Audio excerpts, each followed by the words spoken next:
Maria Johnson lived a simple, quiet life in a small suburban neighborhood.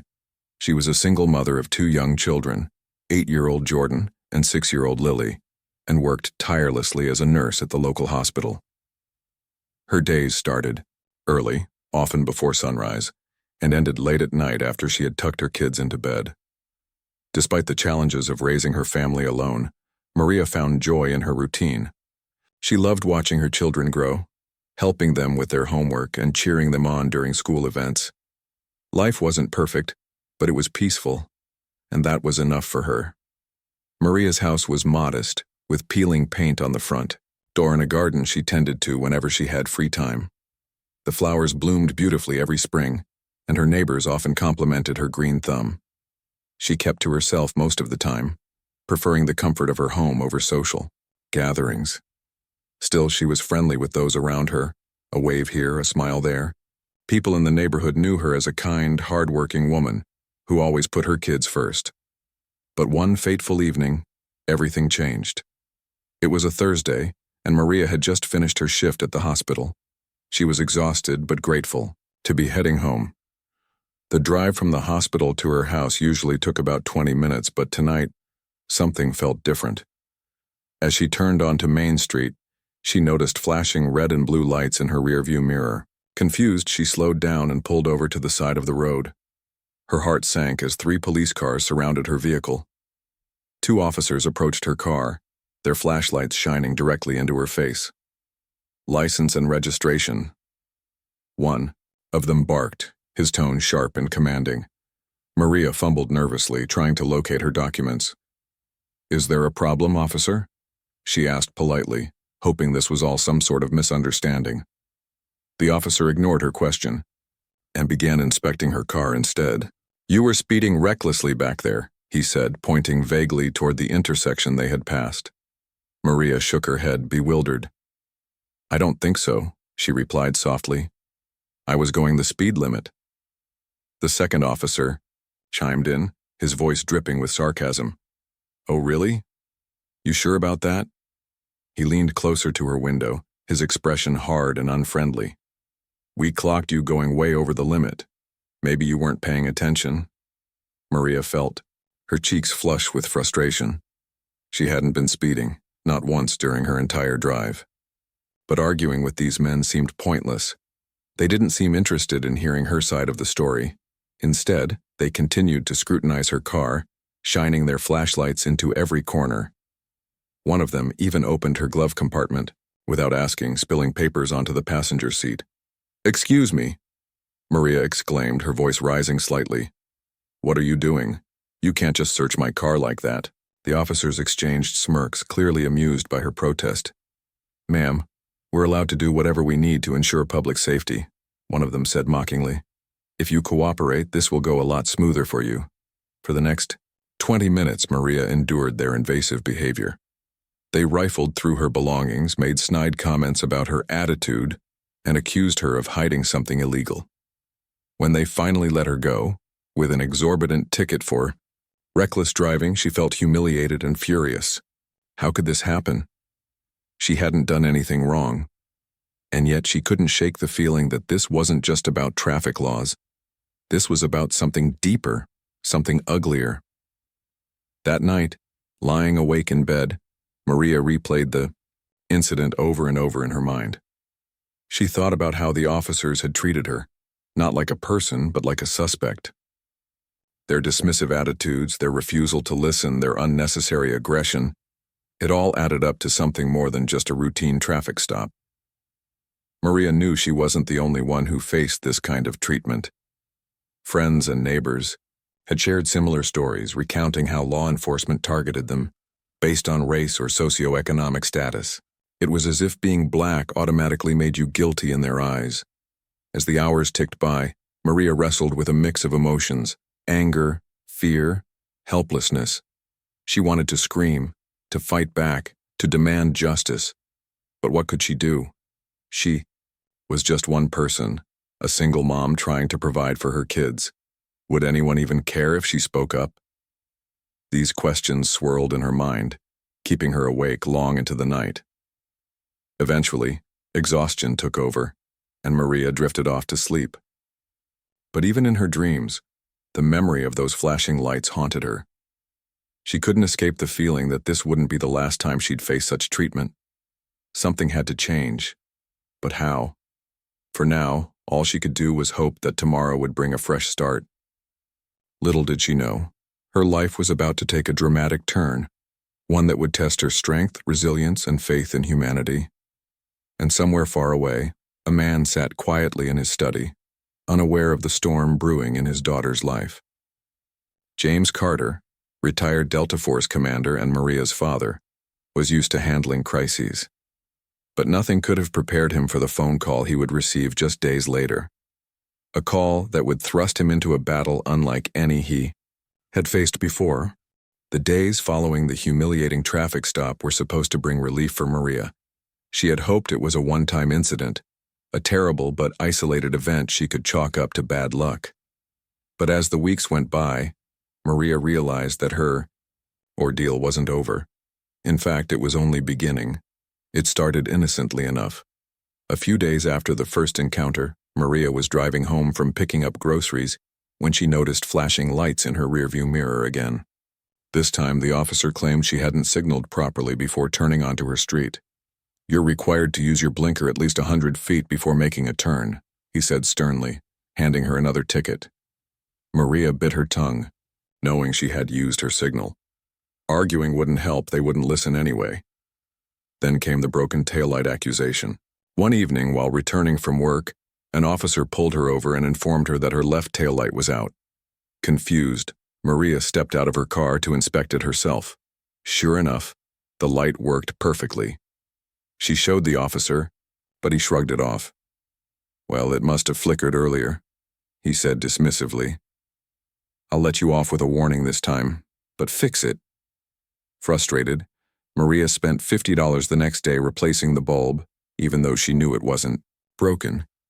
Each incident left her more drained than the last. The officers weren't just writing tickets, they were targeting her. It became painfully obvious when she began noticing patterns. Every time she drove through certain parts of town, especially areas patrolled heavily by police, she'd get flagged down under some flimsy excuse. Sometimes it was for driving too slowly. Other times it was for failing to come to a complete stop at a stop sign, even if there wasn't another car in sight. Each stop felt like a deliberate attempt to intimidate her. What hurt the most was how casually cruel the officers acted during these encounters. They made snide remarks about her attitude whenever she dared to question them. "You seem upset, ma'am," one officer sneered during a particularly tense exchange. "Is there something wrong, or are we just having a bad day?" His tone implied that her frustration was unreasonable, that she should accept their authority without complaint. Another officer mocked her profession, saying, "Nurses are supposed to be calm under pressure. Maybe you should take your own advice." Maria tried to stay composed, reminding herself that losing her temper would only make things worse. But inside, anger simmered. She couldn't understand why this kept happening. Was it because she was black, because she was a single mother? Because she lived paycheck to paycheck and drove an older model car? Whatever the reason, it stung deeply. These stops weren't just inconvenient, they were dehumanizing. Her growing frustration spilled over into conversations with friends and neighbors. One afternoon, while chatting with her coworker Lisa during a break at the hospital, Maria vented about her latest run-in with the police. "They pulled me over yesterday for no reason," she said bitterly. "Said I didn't yield at a crosswalk, but there wasn't even anyone there. It's like they're looking for excuses to hassle me." Lisa nodded sympathetically. "I know exactly what you mean," she replied. "Last month they stopped my brother 3 times in 1 week. First for expired tags, which weren't expired, then for speeding, which he definitely wasn't doing. By the 3rd time he was so mad he almost got into an argument with them." Maria sighed heavily. "It's not just us either. My neighbor told me the same thing happened to his cousin. He said the cops always find some minor issue to justify pulling people over.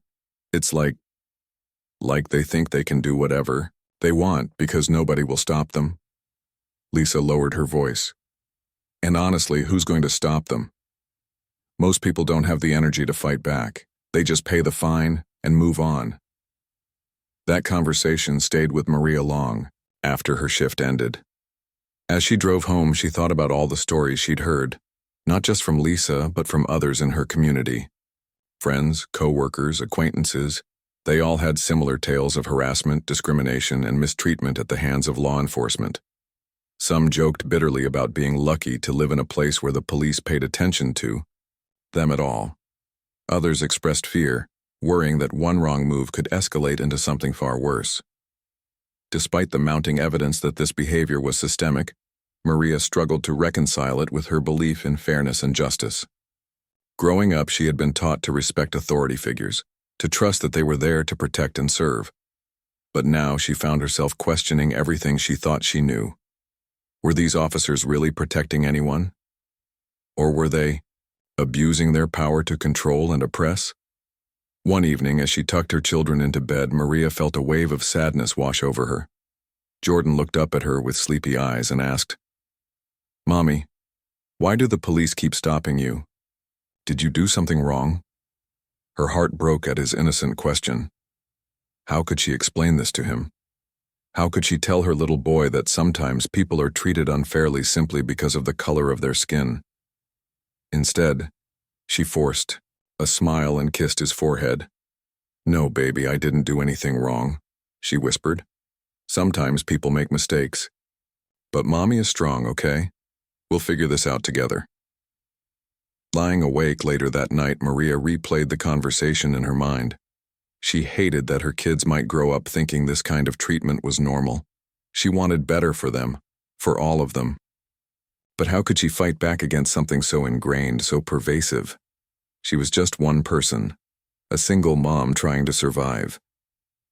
What difference could she possibly make?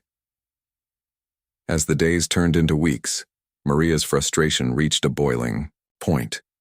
She began avoiding certain streets altogether, taking longer routes to minimize her chances of being pulled over. But even that small act of self-preservation made her feel defeated. Why should she have to change her life to accommodate someone else's prejudice? Still, she refused to give up. For the sake of her children, she vowed to stand her ground and find a way to fight back. Little did she know, her father, James Carter, was about to step into the picture. Retired from Delta Force and fiercely protective of his family, James wasn't the type to sit idly by while his daughter suffered injustice.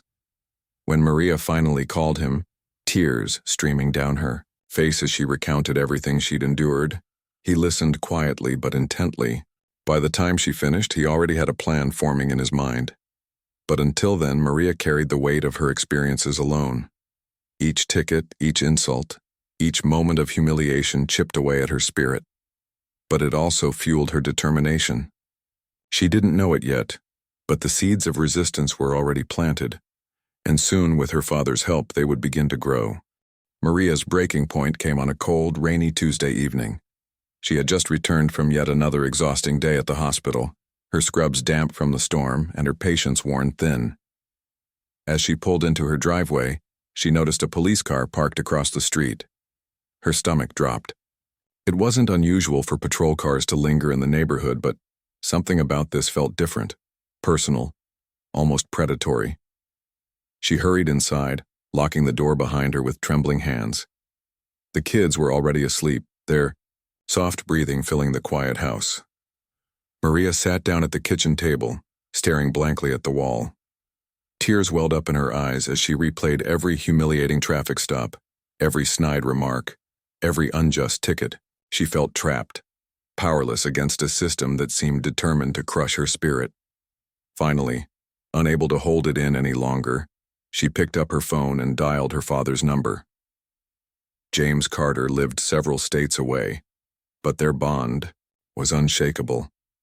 He had always been her rock, the person she turned to when life got too heavy. Tonight she needed him more than ever. "Dad," she began, her voice cracking as soon as he answered. "I don't know what to do anymore." James listened patiently as Maria poured out her heart. She told him about the constant harassment, the baseless accusations, the way the officers treated her like a criminal instead of a human being. She described the fear that gripped her every time she saw flashing lights in her rearview mirror. And she confessed how helpless she felt, knowing there was no one to turn to for help. When she finished, there was a long pause on the other end of the line. Then James spoke, his voice calm but firm. "Baby girl, I'm sorry you've been going through this, but don't worry anymore. Leave it to me." Maria hesitated. "What do you mean? What are you going to do?" "You let me handle it," James said simply. "Just trust me, okay? This ends now." Though comforted by her father's reassurance, Maria couldn't shake her apprehension. She knew James well enough to understand that his words carried weight. But she also knew he wasn't someone to make idle threats. If he said he was going to take care of it, he meant business. Still, she worried about the potential fallout. Would involving her father only escalate things further? The next morning, James packed a small bag and boarded a flight to Maria's town. He didn't call ahead or announce his arrival. He wanted to assess the situation firsthand before making any moves. When he arrived at Maria's house later that afternoon, she greeted him with a mix of relief and anxiety. Her kids, however, were thrilled to see their grandfather. James played with them for a while, laughing and teasing until they forgot all about their worries. Once the kids were settled in front of the TV, James sat down with Maria in the living room. "Tell me everything again," he said gently. "Every detail, no matter how small." Maria recounted each incident, describing the officers' behavior, the excuses they used, and the locations where she was most frequently stopped. James listened intently, jotting down notes in a small notebook he kept in his pocket. His expression remained calm, but Maria could see the flicker of anger in his eyes. By the time she finished, James had a clear picture of what was happening, and a plan forming in his mind. "I'll start by visiting the police station tomorrow," he explained. "I won't mention your name right away. Instead, I'll introduce myself and ask for a meeting with the chief.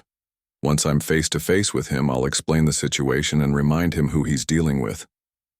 Maria frowned. "But won't that make things worse? What if they retaliate?" James shook his head. "They won't retaliate, not if they know what's good for them.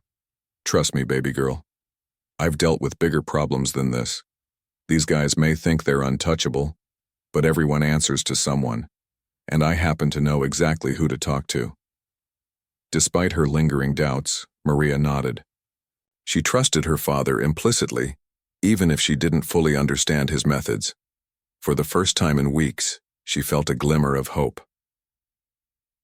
The following morning, James set out for the local police station. Dressed in plain clothes, jeans, a leather jacket, and boots, he looked like any ordinary visitor. But there was an air of authority about him, a quiet confidence that drew attention wherever he went. When he walked into the station, the desk sergeant looked up curiously. "Can I help you?" the sergeant asked. "Yes," James replied, his voice steady and commanding. "I'd like to speak with the chief. It's regarding a matter of public safety."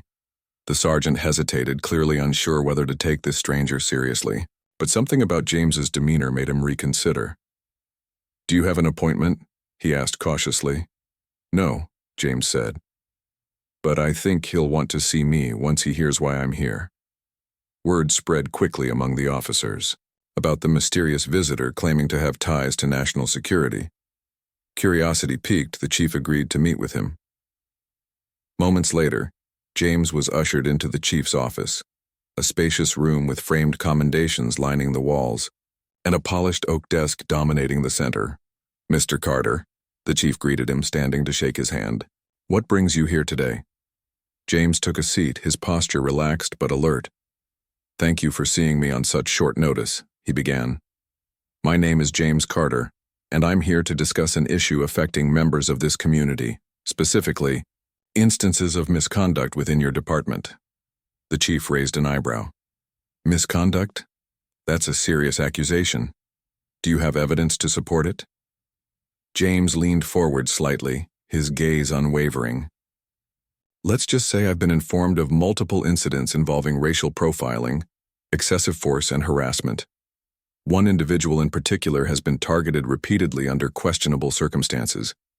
I believe addressing these issues will not only improve relations between law enforcement and the community, but also protect the integrity of your department." The chief shifted uncomfortably in his chair. "And who might this individual be?" "For now," James said smoothly, "let's keep names out of it. Suffice it to say, this person is close to me, and I take matters concerning my family very seriously." He paused, letting the implication sink in. Then, almost casually, he added, "You may have heard of Delta Force. I spent over 2 decades serving in that unit, leading some of the most complex operations in recent history. My work earned me connections in high places, including Washington. While I prefer to resolve issues quietly, I'm not opposed to escalating matters if necessary."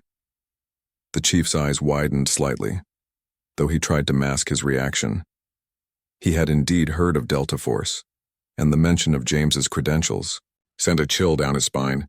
This wasn't just some concerned citizen looking to file a complaint. It was a man with the power and influence to dismantle careers if provoked. "I assure you," the chief said carefully, "we take allegations of misconduct very seriously. If you provide specific details, we'll investigate thoroughly." James smiled faintly. "Good. Because I expect results.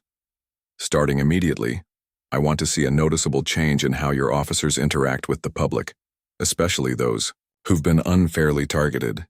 Any future incidents will reflect poorly not only on this department but also on you personally." By the end of their conversation, the chief was visibly uneasy, nodding along as James outlined specific actions he expected to see moving forward. Though James never explicitly threatened legal action or media exposure, his tone left little doubt about the consequences of inaction. When he left the station, James felt confident that his message had been received loud and clear. Back at Maria's house, he found her pacing anxiously in the living room. "How did it go?" she asked, her voice tinged with nervousness. "It went well," James replied, pulling her into a reassuring hug. "Now we wait and see what happens next. But mark my words, baby girl, this stops here." Maria hugged him tightly, feeling a surge of gratitude and relief. For the first time in weeks, she allowed herself to believe that justice might actually be within reach. With her father by her side, she felt ready to face whatever came next. The days following James Carter's visit to the police station marked the beginning of a subtle, yet significant shift in Maria's life. At first, she wasn't sure if anything had truly changed. After all, her father's intervention had been discreet, and no grand announcements or public statements accompanied his actions. But as the weeks unfolded, small signs began to emerge, signs that suggested James's warning had not fallen on deaf ears. One evening, while driving home from work, Maria noticed something unusual. For the first time in months, she made it through Main Street, the very stretch of road where she'd been pulled over countless times before, without so much as a flicker of flashing lights behind her. She slowed down instinctively at every intersection, expecting an officer to materialize out of nowhere with accusations about her speed or signaling. But nothing happened. The drive was uneventful, almost peaceful. At first, Maria dismissed it as coincidence. Maybe the officers had simply decided to focus their attention elsewhere for a while. Or perhaps they were busy dealing with other matters and hadn't noticed her passing by. She didn't dare let herself hope that this newfound freedom might last, but then it happened again and again. Over the next few weeks, Maria drove through town without incident. No tickets, no invasive searches, no condescending remarks. When she did encounter officers during routine patrols, they greeted her with surprising politeness. One even waved cheerfully as she passed by, a gesture so unexpected that it left her momentarily stunned. Maria couldn't ignore the pattern any longer. Something had changed, and she knew deep down that her father's intervention was the reason why. Still, she remained cautious, unwilling to let her guard down completely. Years of mistreatment had taught her to be wary of false promises and temporary fixes. If this reprieve was genuine, she wanted proof, not just for herself, but for others, who had faced similar injustices. Her suspicions were confirmed when word spread among her neighbors and friends. One afternoon, while chatting with Lisa at the hospital, Maria mentioned her recent experiences. "It's strange," she admitted. I haven't been pulled over once since my dad came to visit. Lisa raised an eyebrow, intrigued. Really? That is strange. I mean, you used to get stopped all the time. What do you think changed? I think... Maria hesitated, unsure how much to reveal. Finally, she decided to share part of the truth.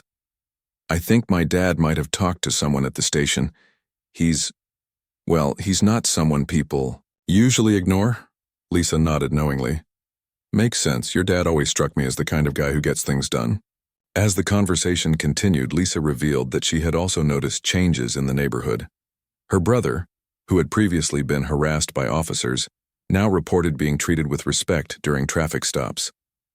Other residents echoed similar sentiments, recounting encounters with police that felt markedly different from those in the past. While no one could pinpoint exactly what or who had prompted the shift, everyone agreed on one thing. Something was different.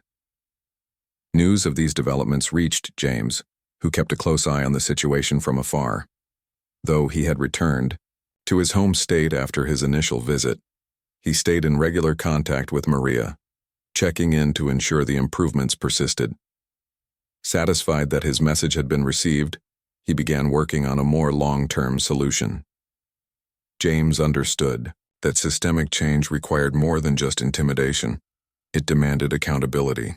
To that end, he reached out to influential figures within law enforcement and government circles, people who owed him favors or respected his reputation enough to listen. Through these connections, he advocated for reforms aimed at addressing racial profiling and misconduct within the department. He pushed for increased transparency, mandatory training programs, and independent oversight committees to monitor officer behavior. Meanwhile, James encouraged Maria to document any future incidents of harassment, no matter how minor. We can't afford to let them slide back into old habits, he told her during one of their phone calls. If something happens, write it down. Take photos. Record everything. Evidence is key. Maria took his advice to heart, keeping a detailed journal of her interactions with law enforcement. She also joined a local advocacy group focused on police reform, using her experiences to push for meaningful change. For the first time in months, she felt empowered instead of powerless. With her father's guidance, she began transforming her frustration into action, determined to ensure that no one else would suffer the same treatment she had endured. Back at the police station, the ripple effects of James's visit continued to reverberate. Officers who had once acted with impunity now found themselves under scrutiny, both internally and externally. The chief implemented new policies designed to curb misconduct, including stricter guidelines for traffic stops and mandatory reviews of body camera footage. Complaints against officers were handled more swiftly and thoroughly, with consequences for those found guilty of wrongdoing. Some officers resented the changes, grumbling about unnecessary restrictions and political correctness. Others, however, welcomed the opportunity to rebuild trust with the community. They attended workshops on implicit bias and de-escalation techniques, learning how to approach their jobs with greater empathy and professionalism. Slowly but surely, a cultural shift began to take root. For Maria, the transformation was both gratifying and bittersweet. On one hand, she was relieved to see tangible progress. On the other, she couldn't help but wonder why such changes required the intervention of someone like her father, a decorated veteran with decades of experience and powerful connections. Why couldn't ordinary citizens demand justice without needing a secret weapon to back them up? These questions weighed heavily on her mind as she navigated her new reality. Yet despite her lingering doubts, Maria refused to dwell on the past. Instead, she focused on the future she hoped to create for her children and their generation. She dreamed of a world where individuals weren't judged by the color of their skin or the size of their bank account, but by the content of their character. And though she knew achieving that vision would take time, she believed it was possible. One step, one voice, one act of courage at a time. James watched proudly as his daughter embraced her role as an advocate for change. He had always admired her resilience, but seeing her channel her pain into purpose filled him with pride. Together, they proved that even in the face of overwhelming odds, standing up for what's right could yield results. Their bond deepened through the experience, reminding them both of the power of family and the enduring impact of fighting for justice. As the weeks turned into months, Maria's story became a beacon of hope for others in her community. Neighbors who had once felt powerless began speaking out, sharing their own experiences and demanding accountability. Local leaders organized town hall meetings to discuss policing practices and foster dialogue between citizens and law enforcement. Slowly but surely, progress began to take shape. And somewhere far away, James sat quietly in his study, reflecting on the events that had unfolded. He knew the battle wasn't over, not by a long shot. But for now, he allowed himself a moment of satisfaction, knowing that his daughter and countless others could breathe a little easier thanks to their collective efforts. Months had passed since James Carter's intervention, and Maria Johnson could finally breathe a little easier. The constant fear of being pulled over or harassed by police had lifted, replaced by a cautious optimism that change was truly possible. But for Maria, this newfound peace wasn't just about her own relief. It was about ensuring that others in her community felt safe too. She knew all too well that systemic issues couldn't be solved overnight, but she was determined to play her part in creating lasting reform. Maria threw herself into advocacy work with a passion that surprised even her closest friends. Every weekend, she attended meetings organized by local groups focused on police accountability and racial justice. At first, she hesitated to share her story publicly, worried that speaking out might invite backlash. But with encouragement from her father and Lisa, she realized that her voice mattered. If she stayed silent, who would tell her side of the story? Who would stand up for those who couldn't? One chilly Saturday morning, Maria found herself sitting at a long wooden table in the basement of a community center.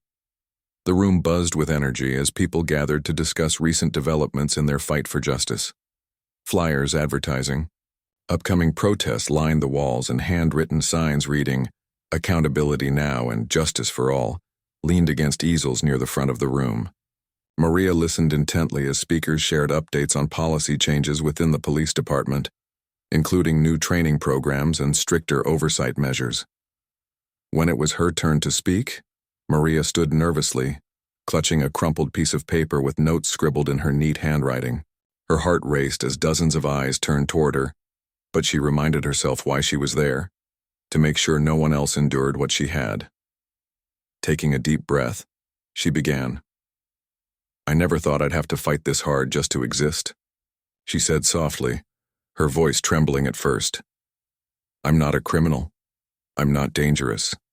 I'm just a single mom trying to take care of my kids and live my life.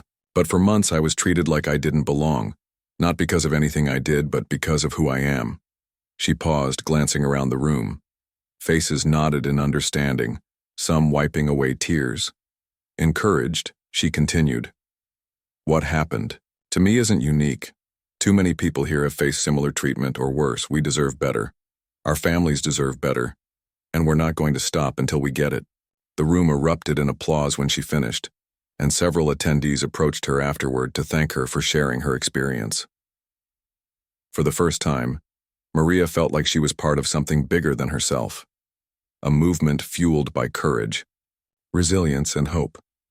Her involvement in advocacy work also brought unexpected opportunities. One day, a local journalist reached out to interview her for an article about police misconduct in suburban communities. At first, Maria hesitated, fearing retaliation or unwanted attention. But after consulting with James, who assured her that he would handle any fallout, she agreed to participate. The resulting piece highlighted Maria's struggles and the broader issues affecting marginalized groups in law enforcement interactions. It sparked widespread discussion, drawing support from readers across the country. As word of Maria's activism spread, she became a familiar face at town hall meetings and public forums. Alongside other advocates, she pushed for concrete reforms, such as mandatory body cameras for officers, independent investigations into misconduct allegations, and community-led review boards. Though progress was slow, each small victory felt monumental, a testament to the power of collective effort. Meanwhile, James continued working behind the scenes to ensure accountability remained intact. He maintained regular communication with key figures in law enforcement and government, leveraging his connections to keep pressure on decision-makers. Whenever rumors surfaced of old habits resurfacing, inadequate responses to complaints or attempts to water down reforms, James stepped in swiftly, reminding officials of their promises and the consequences of failing to deliver. But perhaps, the most profound impact of James's intervention came not from his influence alone, but from the example he set for his daughter. Watching him navigate complex systems and hold powerful institutions accountable inspired Maria to embrace her own strength. She began seeing herself not as a victim, but as a leader capable of driving meaningful change. One evening, as Maria tucked her children into bed, Jordan looked up at her thoughtfully. "Mommy, are you famous now?" he asked innocently. Maria laughed, brushing a strand of hair from his forehead. "Not exactly, buddy." "Why do you ask?" "Well, everyone keeps talking about you," he replied. At school, Mrs. Anderson said, "You're helping make things fairer for everybody." Touched by her son's words, Maria smiled. "That's right, sweetheart. Mommy is doing her best to make the world a better place for you, your sister, and everyone else." Jordan grinned sleepily. "Good job, Mommy." Lying awake later that night, Maria reflected on how far she'd come. From feeling powerless and humiliated to standing tall alongside fellow advocates, she had reclaimed her dignity and her voice. She still faced challenges, of course. Some critics dismissed her efforts as unnecessary or politically motivated, while others accused her of exaggerating her experiences. But Maria refused to let negativity deter her. She knew the road ahead wouldn't always be smooth, but she also knew she wasn't walking it alone. Her journey inspired others to join the fight as well. Friends and neighbors who had once felt silenced by fear now stepped forward to share their stories and demand justice. Community leaders organized workshops and seminars to educate residents about their rights and empower them to advocate for themselves. Even local businesses pitched in, hosting fundraisers and awareness campaigns to support the cause. Amidst all the activity, Maria made a point to check in regularly with her father. Though they lived hundreds of miles apart, their bond remained unshakable. During their phone calls, James offered guidance and encouragement, reminding her to stay focused on her goals. "You're stronger than you think, baby girl," he often said. "Don't ever forget that." For his part, James marveled at the transformation he saw in his daughter. Gone was the timid woman who had called him in tears months earlier. In her place stood a confident, determined advocate ready to challenge injustice wherever she found it. He took pride in knowing that he had played a role in her growth, but more importantly, he recognized that the credit belonged to Maria herself. She had chosen to rise above adversity, turning pain into purpose and fear into action.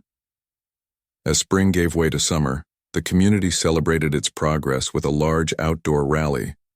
Hundreds of people gathered in the park, holding signs and chanting slogans demanding equality and accountability. Speakers took turns addressing the crowd, sharing stories of resilience and triumph. When Maria stepped up to the microphone, the audience erupted in cheers, waving banners bearing her name. "Thank you all for standing with me," she began, her voice steady and strong. "This isn't just my fight, it's ours. Together, we've shown that change is possible, but our work isn't done yet. As long as there are people being treated unfairly, we'll keep fighting, because justice isn't just a dream, it's a right." Her words resonated deeply, echoing through the crowd and igniting a renewed sense of determination. People left the rally invigorated, ready to continue pushing for reforms and holding institutions accountable. For Maria, the event marked a turning point, not just in her personal journey but in the broader struggle for equity and fairness. And somewhere in the distance, James watched proudly as his daughter addressed the crowd, her voice carrying hope and resolve.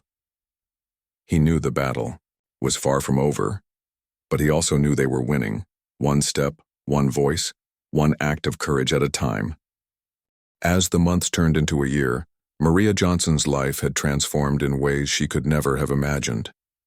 What began as a series of humiliating and unjust encounters with law enforcement had evolved into a powerful movement for justice, One that not only changed her own circumstances, but also inspired an entire community to stand up for its rights. Though the journey had been long and challenging, Maria now stood at the forefront of something greater than herself. The advocacy work she had embraced became more than just a cause. It became her purpose. Her days were filled with meetings, rallies, and interviews, each one bringing her closer to the goal of systemic reform. She traveled to neighboring towns, sharing her story and encouraging others to speak out against injustice. Everywhere she went, people listened, not just because of what she had endured, but because of the strength and grace with which she carried herself. Maria was no longer just a single mom from a small suburban neighborhood. She was a symbol of resilience and hope. One evening, Maria found herself standing on stage at a large auditorium during a town hall meeting. The room was packed with residents eager to hear updates on police reform efforts and share their thoughts. As she looked out at the sea of faces, some familiar, others new, she felt a surge of gratitude. This moment, this collective determination to create change, was the culmination of everything she had fought for. "Thank you all for being here tonight," she began, her voice steady and confident. "When I first started speaking out about my experiences, I didn't know if anyone would listen. I didn't know if anything would change. But look at us now. Look at what we've accomplished together." She paused, letting her words sink in. Then she continued, her tone growing firmer. "We've shown that when we come together, we can make a difference. We've pushed for policies that hold officers accountable, demanded transparency, and created spaces where voices like ours are heard. But let me be clear. This isn't the end. It's just the beginning." The crowd erupted in applause, cheering loudly as Maria raised her hands to quiet them. "There's still so much work to do," she said. "Some people will try to roll back the progress we've made. Some will dismiss our efforts as unnecessary or divisive. But we can't let that stop us. Every time someone tells us we're asking for too much, we'll remind them that fairness isn't negotiable. Justice isn't optional." Her speech ended with a standing ovation, and as Maria stepped off the stage, she was surrounded by well-wishers shaking her hand and thanking her for her courage. Among them was Lisa, who hugged her tightly. "You're amazing, Maria," Lisa whispered. "I'm so proud of you." Maria smiled, though her mind drifted briefly to her father. James hadn't been able to attend the event. He rarely sought the spotlight. But his presence loomed large over everything she did. His unwavering support and strategic intervention had set the wheels of change in motion, but it was Maria's perseverance that kept them turning. She knew none of this would have been possible without him. Later that night, as she sat alone in her living room reflecting on the day, Maria picked up her phone and called James. He answered on the second ring, his deep voice warm and comforting. "How'd it go, baby girl?" he asked. "It went great, Dad," she replied, her voice tinged with pride. "People are really starting to see the bigger picture. They understand that this isn't just about me. It's about everyone who's ever been treated unfairly." James chuckled softly. "That's my girl. You always knew how to turn pain into power. I'm proud of you, Maria." His words brought tears to her eyes, but she quickly blinked them away. "I couldn't have done it without you, Dad. You showed me that I didn't have to face this alone, and now I feel like I can take on anything." "You can," James said firmly, "because you've already proven it. Remember, the fight doesn't stop here. Keep pushing, keep speaking up, and don't let anyone silence you. That's how real change happens." Maria nodded, even though he couldn't see her. "I will, Dad, I promise." Hanging up the phone, Maria allowed herself a rare moment of reflection. She thought about the countless hours spent organizing events, writing letters, and testifying before city councils.